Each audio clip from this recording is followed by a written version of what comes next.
ठाकुर जी श्रृंग्यग्नि डमशि जल द्विज कंटकेभ्य।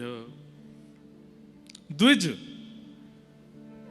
एक बहुत सुंदर लीला है कि ठाकुर जी रोज नंद भवन ते सवेरे निकस के जामे और राह में जो भी साधु मिले, महात्मा मिले, ब्राह्मण मिले, संत मिले, वैष्णव मिले, वाकू देखते ही दंडवत प्रणाम करें।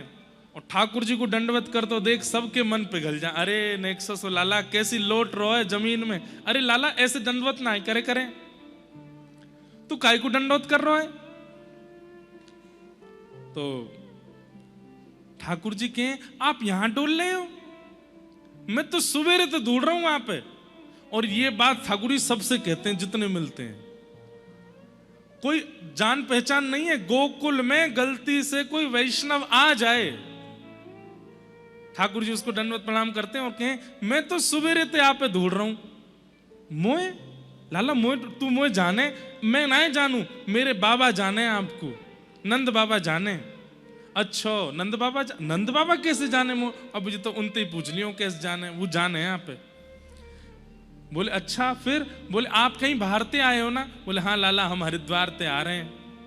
हाँ यही बताई बाबा ने, मोए हरिद्वार ते एक महात्मा आ रहे हैं, उनते कह दियो घर पे यशोदा मैया ने बढ़िया रोटी सब्जी दाल चावल सब बना के रखे हैं, जल्दी ते घर आए के आरोग लें।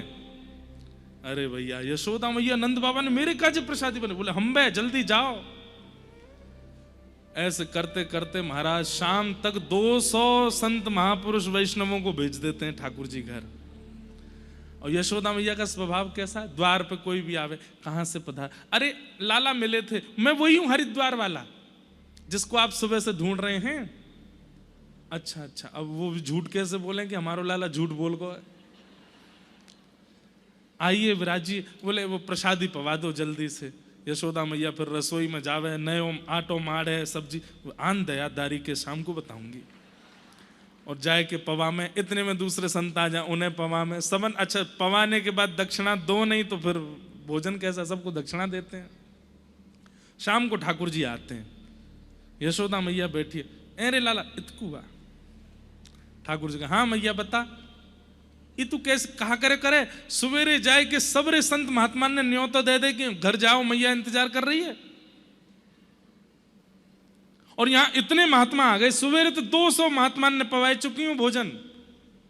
लाला मोए पवावे में दिक्कत ना है, लेकिन पहले पता हो कि 200 महात्मा आवे तो रसोई वैसी बने।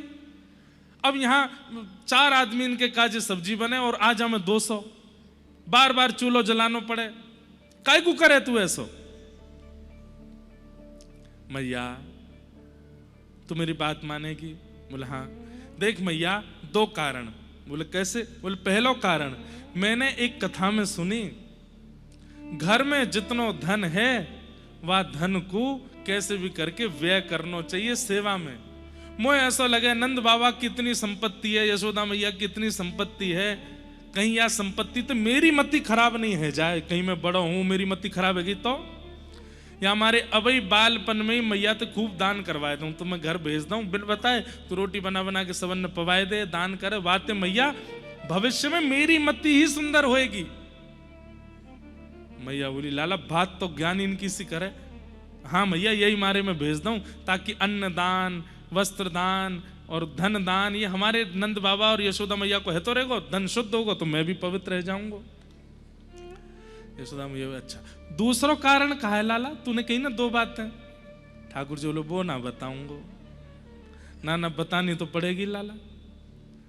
ठाकुर जी बोले मैया बता दूं तू मारेगी तो नहीं, ना मारूंगी। बोले मेरी सौं खा ना मारेगी।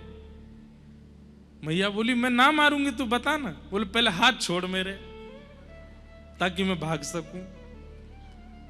मैया बोली ऐसी कहा बात, अब तो हाथ पकड़ और लियो।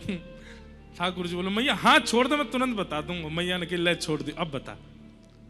बोले मैया तू पड़ी पड़ी मोटी है गई है, मोए बहुत चिंता होवे कि मेरे ब्याह में कहीं मेरी मैया धाम धुल्ला सी है गई तो अब ही परिश्रम करेगी, रोटी बनावेगी, सब्जी बनावेगी, क्योंकि मैया तेरो नियम है मैं जानू, सबन के काजे तो हमारे घर में सेवक हैं वो बनावे, पर मेरे काजे और संतन के काजे तू स्वयं प्रसादी बनावे।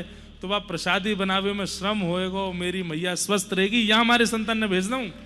मैया बोली दारी के तो बताओ, पीछे छड़ी लेके मैया भाग रही आगे आगे, ठाकुर जी मोटी है गई हूं मैं। ऐसे ठाकुर जी लीला करें, चित्त में ऐसे बस गए हैं ब्रजवासियों के कि सोते हैं तो श्री कृष्ण याद आते हैं, उठते हैं तो श्री कृष्ण याद आते हैं, चलते हैं तो, अरे कहां तक कहें, गोपियां जिनका घर यमुना जी के तट पर है वो जानबूझ करके नंद भवन तक आती हैं और फिर वहां घूम करके मटकी लेके जामे भीतर देखती भाई कि दिख जाए कन्हैया।